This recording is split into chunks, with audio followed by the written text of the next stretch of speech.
So வணக்கம், இது உங்கள் ரஸ்லிங் கிங் தமிழ். நான் உங்கள் ரகுமான். இன்றைக்கி நம்ம சேனலில் நடந்து முடிஞ்ச பேஷின் பெர்லித்தோடைய ரிவ்யூ தான் இன்றைக்கி வீடியோவை பார்க்க போகிறோம். ஸோ முதல்ல சேனலுக்கு வந்துருக்கீங்களா, சப்ஸ்கிரைப் பண்ணி பெல் ஐக்கானை கிளிக் பண்ணி வச்சுக்கோங்க. தினமும் போடுற ரஸ்லிங் செய்திகளை தமிழில் தெரிஞ்சுக்கோங்க.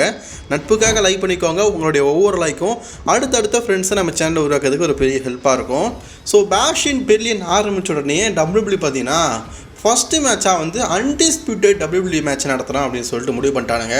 கெவின் ஓவன்ஸ் வெர்சஸ் கோடி ரோட்ஸு மேட்சை பொறுத்த வரைக்கும் நீங்கள் மேட்ச்சை நடத்துறீங்களா இல்லாட்டா சென்டிமெண்ட் கிளாஸ் நடத்துறீங்களான்னு தெரியல. கோடி ரோட்ஸை பொறுத்த வரைக்கும் ஏன் இப்படி ஒரு டைட்டில் ரேஜின் வந்து ஒரு சக்ஸஸான ரேஜின் வச்சுருந்த ஒருத்தர் டைட்டில் பிடுங்கினதுக்கப்புறமும் ஏன் இப்படி மொக்கையாக போகுது அப்படிங்கிறது தான் எனக்கு தெரிலங்க.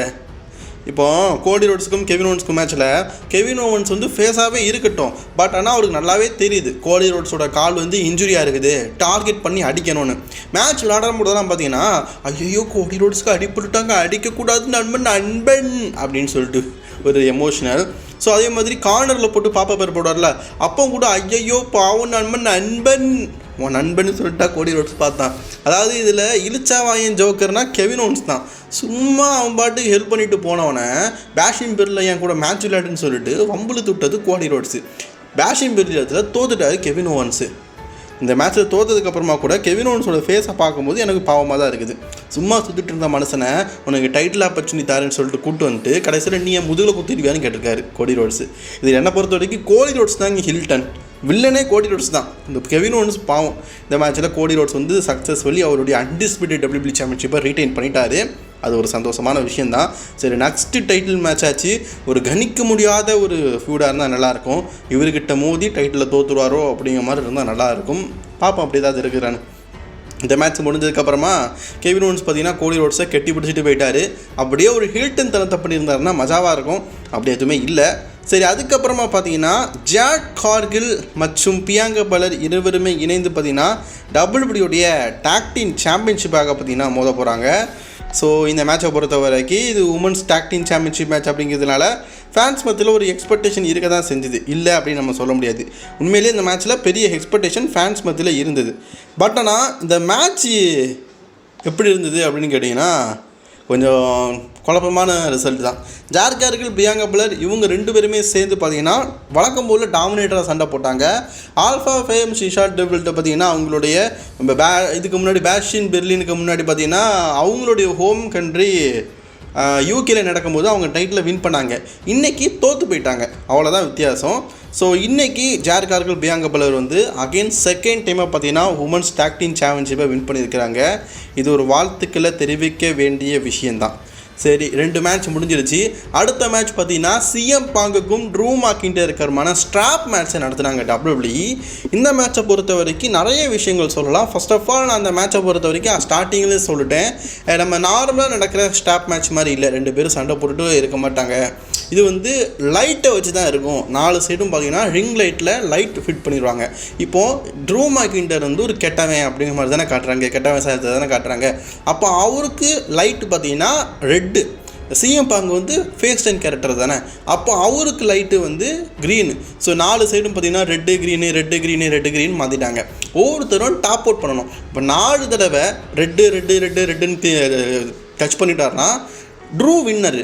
சிஎம் பாங்கு வந்து 4 தடவை க்ரீனு தட்டாருன்னா சிஎம் பாங்க் வின்னரு. இதில் ஈஸியாகவே பார்த்தீங்கன்னா முடிச்சிடலாம். பட் ஆனால் மேட்சை கொண்டு போன விதம் நல்லா இருக்குது. சிஎம் பாங்குக்கு வயசாயிருச்சு, அவருடைய பர்ஃபார்மன்ஸ் இப்படி இருக்கும் அப்படி இருக்குன்னு சொன்னாலும் அவரால் முடிஞ்ச அளவுக்கு சண்டை போடுறாரு. Hats off CM bank. நீங்கள் இந்த வயசுலேயே சண்டை போடுறீங்கன்னா பெரிய விஷயந்தான். ஸோ மேட்சை பொறுத்த வரைக்கும் சிஎம் பாங்க் நல்லா தான் கொண்டு போனார். அதோடையும் ஃபைனலில் ஒரு டச் கொடுத்துருப்பார் பாருங்களேன். இந்த 3 சைடு க்ரீன் லைட் டச் பண்ணிட்டாரு. ட்ரூ மட்டை இப்போ 4வது டச் பண்ணணும், டச் பண்ண மாட்டேன்டா, உன் கையில் இருக்கிற என்னுடைய ஒய்ஃப் கொடுத்த பிரேஸ்லெட்டை என் கையில் போட்டுட்டு தான் டச் பண்ணுவேன்னு சொல்லிட்டு நின்றார்ல. Hats off. அந்த ஸ்டோரி வந்து ரொம்ப நல்லா இருந்தது, கொஞ்சம் புதுசாகவும் இருந்தது. ஸோ ஃபைனலி டச் பண்ணிட்டாரு. த சிஎம் பாங் வந்து வின் பண்ணிட்டாரு. போன வருஷம் நவம்பர் மாதம் பார்த்தீங்கன்னா WWEக்கு ரிட்டர்ன் ஆன சிஎம் பாங்க் வந்து இந்த மாதம் தான் பார்த்தீங்கன்னா அவருடைய ஃபஸ்ட்டு பேப்பர் வெற்றியை கொடுத்துருக்கிறாரு. ஸோ ஆமாம், வந்தோடனே அவர் தோக்க தான் வச்சிங்க. ராயல் ரொம்ப தோல்வி, சம்மர்ஸ்லாம் தோல்வி. இப்போது ஒரு நல்ல வெற்றி பார்த்தீங்கன்னா சிஎம் பங்குக்கு கிடச்சிருக்குது. ஸோ அகெயின் அவர் வந்து ட்ரூ மேக்கின்டையர் கூட மோதுவாரா அப்படின்னு கேட்டிங்கன்னா இது ஒரு கேள்விக்குறி தான். ஏன்னா இதை பற்றி நான் ஒரு அப்டேட்டை பார்த்தீங்கன்னா இன்னொரு வீடியோவில் சொல்கிறேன். ஏன்னா சிஎம் பங்கோட பிளான் பார்த்தீங்கன்னா சேஞ்ச் ஆகிருக்குது. அவரே அஃபிஷியலாக ஒரு சாம்பியனை வந்து சேலஞ்ச் பண்ணியிருக்காரு. ஸோ அதை பற்றி நான் அடுத்த வீடியோவில் சொல்கிறேன். சரி, அடுத்தது பார்த்தீங்கன்னா டெரர் ட்வின்ஸ் வெர்சஸ் ஜட்ஜ்மெண்ட் டே. நான் இதில் பெரிதும் எதிர்பார்த்தது என்ன பார்த்தீங்கன்னா அதர் ஜட்ஜ்மெண்ட் டேஸ் மெம்பர்ஸ் வந்து இந்த மேட்ச்சில் வந்து டிஸ்ட்ராய் பண்ணுவாங்க அப்படின்னு எதிர்பார்த்தேன். அவங்களாம் வரல போல இருக்குது, இன்றைக்கி வரல போல இருக்குது. இதில் எதுக்கு கூப்பிட்டு வந்து டிக்கெட் செலவை வேஸ்ட் ஆக்கிட்டுன்னு சொல்லிட்டு விட்டானுங்க போல இருக்குது, காட்டு விட்டானுங்க போல இருக்குது. அதே மாதிரி நிறைய பேர் சோலோசிக்காவில் நிறைய பேரை கலத்து விட்டானுங்க போல இருக்குது. இருக்கிற பேரை வச்சே முடிச்சிடலான்னு சொல்லிட்டு கூப்பிட்டு விட்டானுங்க போல இருக்குது. லீவ் அண்ட் டாமினிக்கோடைய பர்ஃபார்மன்ஸ் நல்லா இருந்தது. அதுலேயும் டாமினிக்கு நீ வந்து லீவ் மார்க்கனை கிஸ் அடிக்கிறத அந்த இடத்துல போட்டோ வச்சுருந்த பற்றியா, அந்த இடத்துல அட்ஸாஃப் உன அந்த இடத்துலையே செருப்பால் அடிக்கணும்டா. ஏண்டா டாமு, நீ உண்மையிலேயே டாமு இல்லை சோமு மோன, நீ உண்மையிலேயே மாமு பண்ணிகிட்டு இருக்கடா. அந்த அவர் போட்டிருக்கிற ஷர்ட்டையே பார்த்தீங்கன்னா ஒரு கிளுகிளுப்பாக தான் இருக்குது. அந்த போட்டோவை தூக்கி அந்த இடத்துல வச்சா பற்றியா, அந்த இடத்துல மையப்பகுதியில் வச்சா பற்றியா, வேற லவ்ப்பா. அது ரெடியாக ரிப்ளை சொல்ல வேண்டாம். டாமினிக் மிஸ்டரியோ பார்த்த உடனே பாஞ்சு அடிக்கிறாங்க. ரெண்டு பேருமே டெரர் தான், பேருக்கு ஏற்ற மாதிரி ரெண்டு பேருமே டெரர் தான், பங்கமாக ஆக்கிட்டாங்க. ஸோ அதே மாதிரி நான் சொன்னேன், இந்த மேட்ச்சில் ரியா ரிப்ளை மூலியமாக இந்த மேட்ச் முடிஞ்சுன்னா அவங்களுக்கு உமன்ஸ் சாம்பியன்ஷிப்பான மேட்ச் கிடைக்கும். அவங்க மூலியமாக இந்த மேட்ச் முடிய வாய்ப்பு இருக்குன்னு. ஸோ அதே மாதிரி ரியா ரிப்ளை தான் பார்த்தீங்கன்னா இந்த மேட்ச்சில் வந்து லீவ் மார்க்கனை பின்ஃபால் பண்ணி இந்த மேட்ச்சில் பார்த்தீங்கன்னா வின் பண்ணிட்டாங்க. ஸோ இந்த மேட்சோட வின்னர் த டெரர் ட்வின்ஸ் தான் பார்த்தீங்கன்னா வின் பண்ணியிருக்கிறாங்க. அட்ஸா மேட்சை பற்றி நான் கண்டிப்பாக சொல்லி ஆகணும். ரொம்ப நல்லா இருந்தது, சூப்பராக கொண்டு போனீங்க. ஸோ அதுக்கப்புறமா மெயின் ஈவெண்ட் பார்த்தீங்கன்னா ராண்டி ஆர்டன் வெர்சஸ் குந்தருக்கான world heavyweight championship match. Bash in பேரில் பொறுத்த வரைக்கும் மேட்ச் எல்லாமே நல்லா இருக்குது. பட் ஆனால் ட்விஸ்ட்டு அப்படின்னு ஒன்று இருக்கும்ல, அதை தூக்கி அமெரிக்காலே வச்சுட்டாங்க. நாங்கள் யூஎஸ்ஏல மட்டும்தான் ட்விஸ்ட்டு வைப்போம், இங்கே வைக்க மாட்டோம் அப்படின்னு சொல்லிட்டு ட்விஸ்ட்டை வச்சுட்டாங்க. இங்கே ஒன்லி மேட்சஸ் மட்டும்தான், குவாலிட்டியான மேட்ச்சு. ரசிகர்கள் வந்தாங்களா, அவங்க பிடிச்ச சூப்பர் ஸ்டாராக பார்த்தீங்களா, அம்புட்டு தான். சரி, இந்த மேட்சை பொறுத்த வரைக்கும் ராண்டி ஆர்டன் சொன்னார் 15 டைம் வேர்ல்டு சாம்பியன் ஆவேன்னு. ராண்டி ஆர்டனுக்கு ரசிகர்கள் மத்தியில் நல்ல வரவேற்பு, ஆடியன்ஸ்லாம் பயங்கரமாக சேட் பண்ணுறாங்க. பட் ஆனால் இந்த ஸ்டேடியம் சின்னது போல் இருக்குது. கிரௌட பார்த்தா ஒரு 10,000 பேர் 12,000 பேர் தான் இருப்பானுங்க போல இருக்குது. சரி இருக்கட்டு. அது மட்டும் இல்லாமல் குந்தர் வரும்போது ஃபேன்ஸோட ரெஸ்பான்ஸ் உண்மையிலேயே வேறு லெவல். ஜெர்மன் நாட்டுக்காரன் சும்மாவாக கத்துறான், பயங்கரமாக கத்துறான்ப்பா. ஜெர்மன்காரன் தான். ஸோ அதேமாதிரி லுட்விக் கேஸை தான் பார்த்தீங்கன்னா குந்தர் வந்து இன்ட்ரடியூஸ் பண்ணுறாரு, வேர்ல்டு ரிவ்யூ சாம்பியனான குந்தரை. ஸோ இன்ட்ரடியூஸ் பண்ணிட்டு மேட்ச் ஆரம்பிக்குது. சொன்ன மாதிரியே ரெண்டு பேருமே பார்த்தீங்கன்னா வெத்தலை சொன்ன அம்பு, ரெண்டு பேரும் போட்டால் என்ன ஆகும், ஷவக்குல. உண்மையிலேயே மேட்ச் பார்த்தீங்கன்னா வேறு லெவல். அஸ்ஸாஃப் இந்த மேட்ச் உண்மையிலேயே நல்லா இருந்தது. இன்றைக்கி மற்ற மேட்சை புக்கிங் பண்ணியிருந்தால் கூட நல்லா இருந்திருக்காது. ஸோ இந்த மேட்சை இருக்கிற மேட்ச்லேயே கொஞ்சம் நல்ல மேட்ச், டீசெண்டான மேட்ச்னா ராண்டி ஆர்டன் வெர்சஸ் குண்டர். ஸோ நல்ல அன்டிசிபேட்டட் மேட்சை வைக்கல. அதுக்கு இது உண்மையிலேயே பார்த்தீங்கன்னா நல்லா இருந்தது, டீசெண்டாக இருந்தது. மக்கள் வரவேற்பில் நல்ல வரவேற்பு கிடைச்சது. குந்தர் இன்றைக்கி மெயின் ஈவெண்ட் விளையாடி அவருடைய வேர்ல்டு ஹெவிவெயிட் சாம்பியன்ஷிப்பை ஃபைனலி பார்த்தீங்கன்னா வின் பண்ணிட்டார். ராண்டி ஆர்டன் பார்த்தீங்கன்னா இந்த நேரத்தில் வந்து குந்தர் வந்து அட்டாக்கெல்லாம் பண்ணல திருப்பி. ஸோ அவர் சொல்லிட்டாரு, நான் ஒரு நல்ல சாம்பியன் அப்படிங்கிறத ப்ரூஃப் பண்ணுவேன் அப்படின்னு சொல்லிட்டாரு. ஸோ நல்ல சாம்பியன் அப்படிங்கிறத குந்தர் வந்து ப்ரூஃப் பண்ணிட்டார். இத்தனை நாள் ஒரு லெஜெண்டரி ஒரு ரெஸ்லரான ராண்டி ஆர்டன் எவ்வளோ ஹெவிவெயிட் சாம்பியன்ஷிப் வின் பண்ணியிருக்காரு. பட் ஆனால் குந்தர் மாதிரி ஒரு டாமினேட்டர் கூட மோதிக்க மாட்டார் போல இருக்குது. ஸோ அதனால் இந்த மேட்ச் தோற்று போயிட்டார். பட் இருந்தாலும் குந்தர் கூட கை கொடுக்குறாரு, குந்தரும் ராண்டி ஆர்டனுக்கு கை கொடுக்குறாரு. ரெண்டு பேருமே பார்த்தீங்கன்னா ஒருத்தருக்கு ஒருத்தர் அவங்களுடைய வாழ்த்துக்களை தெரிவிச்சுக்கிறாங்க. குந்தர் பார்த்தீங்கன்னா அவருடைய சொந்த நாடு இல்லாட்டாலும் பக்கத்து நாடு. ஸோ ஆனால் ஒரே கண்ட்ரி, எல்லாருமே பார்த்தீங்கன்னா ஐரோப்பியன் தான். ஸோ ஐரோப்பா நாட்டில் பார்த்தீங்கன்னா அவங்களுடைய டைட்டில் பார்த்தீங்கன்னா ரீட்டைன் பண்ணி ஒரு அமர்க்கலமான விஷயத்தை பார்த்தீங்கன்னா குந்தர் பண்ணியிருந்தார். ஸோ வாட்ஸ்அப் ரொம்ப நல்லா இருந்தது.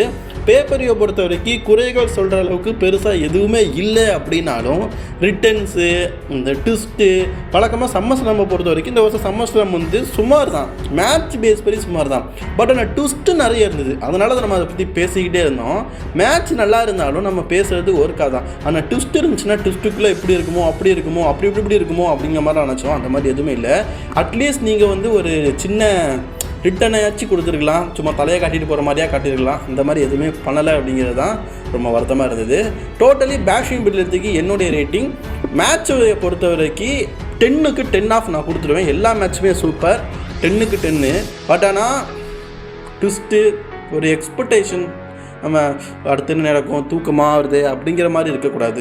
கொஞ்சம் எக்ஸ்பெக்டேஷனோட பார்க்கணும், அந்த மாதிரி இல்லை. அதனால் நான் 0 தான் கொடுப்பேன். அதுக்கு டோட்டலாக கன்வெர்ட் பண்ணும்போது 10க்கு 5 கொடுக்கலாம்ப்பா.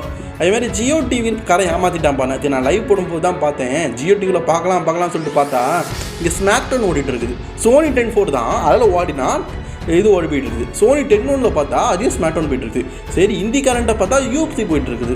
அடங்கும், என்னடா சொல்ல தெரியல எனக்கு. ஏமாத்துட்டா மச்சான். நிறைய பேர் ஜியோ டிவியில் வரலன்னு சொல்லிட்டு லைவில் கதறினீங்க. சரி, அதுக்கு ஏதாவது மாற்றி வழி பார்ப்போம். watchprowrestling.com பாருங்கப்பா. இல்லாட்டா ரெஸ்லிங் வெப்சைட் இருக்குது, அதுலேயும் நீங்கள் லைவாக பார்க்கலாம். உங்கள்கிட்ட 5G இருந்ததுன்னா தடையே இல்லாமல் பார்க்கலாம். அதை பற்றி நான் ஒரு அப்டேட் கொடுக்குறேன். சரிங்களா? இந்த வீடியோ பிடிச்சிருந்தா லைக் ஷேர் பண்ணிக்கோங்க. அடுத்து நல்லதொரு வீடியோவை சந்திக்கலாம்.